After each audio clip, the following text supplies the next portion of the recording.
उसना आणला म्हणले. उसना कशासाठी आणलाय? भगवंतानं दिला कशासाठी? देवे दिला देवे दिला भजन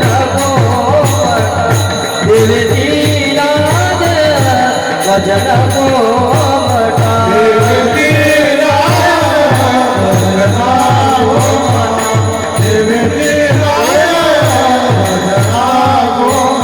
दोया झाला फाटा बाधिकेचा दोया झाला फाटा देवे दिला देह भजना गोमटा.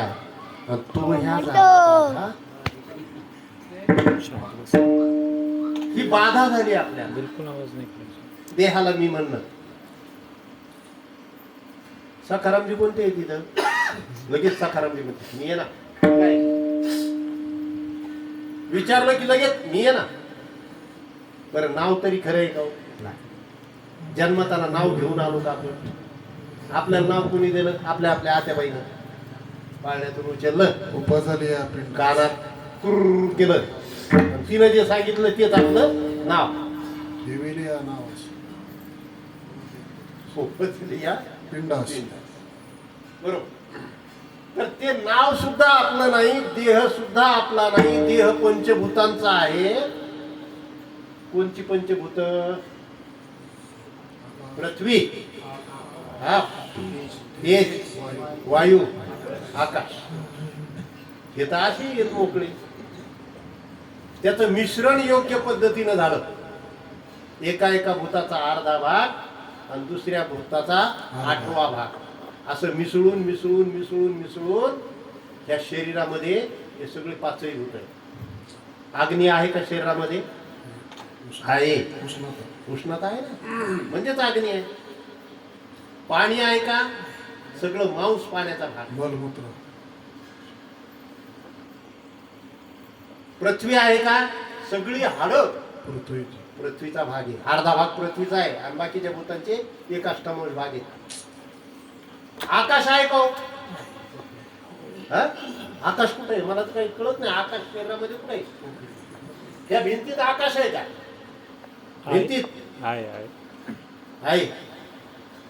खिळा ठोकला तर जातो ना, मग जागा असल्याशिवाय जातो का? पोकळपणा असल्याशिवाय जातो का? तसं आपण खातो पितो आतमध्ये जातो ना, म्हणजे आतमध्ये पोकळी. कट्ट्याकाश, उदराकाश, हृदयाकाश, कंठ्याकाश, शिराकाश, 5 प्रकारचे आकाश. तसे सगळेच 5 प्रकारचे शरीरामध्ये. मग हे शरीर उष्ण दिलंय. 5 भूताकडून उष्ण आणलंय. काही काळासाठी उष्ण आणलंय. धर्मशाळेत गेलेल्यासारखं रात पडायचं, सकाळी उठून जायचं, वाटायला लागायचं. तसं जेवढं प्रारब्ध, जेवढ्या वर्षाचं प्रारब्ध आपलं घेऊन आलेलो आहोत, कुणाचं 40 वर्षाचं, कुणाचं 50 वर्षाचं, कुणाचं 100 वर्षाचं, कुणाचं 80 वर्षाचं, तेवढा काळ फक्त हे शरीर वापरायला दिलेलं आहे महाराज. मग याचा वापर नीट करावा. पण आपण काय करायला लागलो? शरीरालाच मी समजायला. बरं, ज्याला आपण मी समजतो त्याला आपण माझं म्हणतो का? माझं शेत का मी शेत? माझं झाड का मी झाड? माझं घर का मी घर? मग माझा देह मी देह समजायला लागलो. इथं तर घोळ व्हायला लागला सगळा. काय होतंय? जगतामध्ये फक्त सगळ्या वस्तू 4च प्रकारामध्ये मोडतात. सगळ्या वस्तू जगतातली यच्च्यावत 5वा प्रकारच नाही जगात. एक प्रिय वस्तू, एक अतिप्रिय वस्तू, एक द्वेष्य वस्तू आणि एक उदास्य वस्तू. प्रिय आपल्या संबंधी जे कोणी आहे ते प्रिय. आपला मुलगा प्रिय असतो आणि मुलाचा मित्र तितका प्रिय नसतो. आणि त्याच्या मित्राचा मित्र ते तर आणखी पलीकडे संबंध. प्रियाचं उदाहरण, माझ्या घरातले माझे संबंधी, मला अनुकूल असलेले, मला खाऊ पिऊ घालणारे, माझी काळजी घेणारे जे कोणी आहेत ते प्रिय. त्याच्यानंतर द्वेष्य, अतिप्रिय. चुनी घाला काय विंचू निघाला की काय आणायचं असतंय? थिएटर काष्टगंध लावायचा. ते मिरगाचा किडा निघाला ना, आता मिरूग लागणारच आहे काही दिवसांनी. मिरगाचा किडा निघाल्यावर काय करते? अरे सुनबाई पंचपाळ आण बरं, हळदी कुंकू देऊ. आता तेव किडा निघाला आधी. सुनबाईला सांगितलं पंचपाळ आण, हळदी कुंकू टाकायचं. आणि त्याच्या मागे दुसरा किडा निघाला अशी नांगी घेऊन. अरे बाळा अष्टगंध आण बरं, त्याच्या पाठीवर लावू, असं म्हणतो का?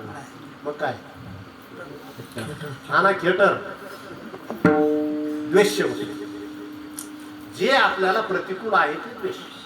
सर्पमित्र निघालेत पापून, विंचू मित्र नाही निघाले अजून. सर्पमित्र मंडळ वगैरे, हे विंचू मित्राचं मंडळच अजून काही पुढे दिसलं नाही. कारण ते कोणी असो पुढं जवळ आलं की त्याला दणकाच, त्याच्याशिवाय नाही. म्हणून द्वेष्य वस्तू. अगोदर पहिली प्रिय वस्तू, आता पहिली द्वेष्य वस्तू. अतिप्रिय कोण आहे? अतिप्रिय मी स्वतः आहे. मला स्वतःसाठी जर माझा मुलगा प्रतिबंध करत असेल काही गोष्टीला, चला तुझं माझं जमत नाही म्हणतो, चल निघ घराच्या बाहेर. बरोबर आहे का? अतिप्रिय मी आहे स्वतः. मग माझ्या अनुकूलतेला बाधा जर माझ्या इंद्रियाकडून येत असेल, हातापायापासून, आता बोट तुटलं काही काम करताना आणि त्याला विष बाधा होऊन गँगरिंग झालं, दवाखान्यात गेले, डॉक्टरला काय म्हणतो? डॉक्टर म्हणतो सांगतो, तपासणी करतो, हे करतो, हे इथपर्यंत पसरलंय बरं का, इथून तोडावं लागतो नाही तर मारताल. मग काय म्हणतो? तोडा पण मला वाचवा. तोडा पण मला वाचवा. पायाला झालं पाय तोडा पण मला वाचवा. सगळ्यात प्रिय काय भारत? स्वतः, आपण, अतिप्रिय. आणि चौथी उदास्य. रस्त्यानं चाललो, ओबड धोबड आकाराचा दगड पडलेला आहे बाजूला, त्याला कुठलाच आकार नाही, काय नाही, ते दिसला डोळ्यानं. मग त्याच्याविषयी आपुलकी आहे तर त्याच्याविषयी द्वेष आहे? काहीच नाही, काही घेणं देणंच नाही. बरोबर आहे का? जर चांगला जर आकार विकार असेल, गोल वेटोळा छान हार वगैरे केलेली, तर मग वाटेल की बाबा ही घरी घेऊन जावं कामाला येईल, पण त्याला कोणताच आकार नाही. मग ते उदास्य, त्याच्याविषयी आपला उदासीन